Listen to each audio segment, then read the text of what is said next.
I didn't take money for a long time. It funded itself. I always had cash flow.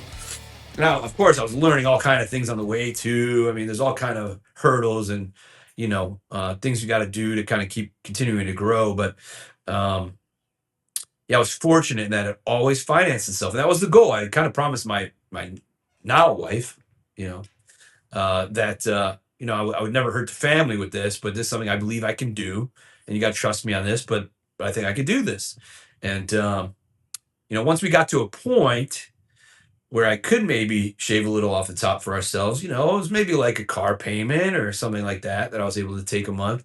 But that didn't happen till like at least I think 5 years in. I Sure. just reinvested. I think that's what people don't realize too. I think when you start a business and you're doing it official and you get your LLC and do all that, and, it's like you gotta feed the business. Absolutely. Like again, this is money situation. Like now it is a business, right? It was a passion that turned into a business, and this is how it works. And you figure it out along the way. You learn from people, like yourself. You were definitely more knowledgeable in business, being older and more experienced, and having gone into some ventures on your own. And so, having met you kind of earlier on, it's nice to meet you and talk shop a little bit, even though the businesses were different, just to kind of learn.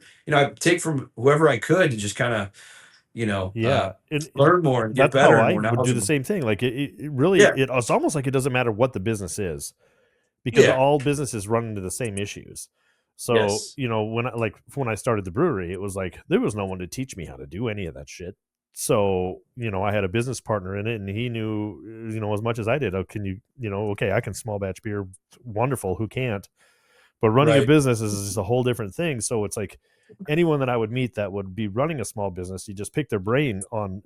Everyone thinks it's like, oh, well, ask them what works, and it's like, no, no, no, no, no. It's what doesn't work. Find out what doesn't work, so I Right, know what right, not to right. do.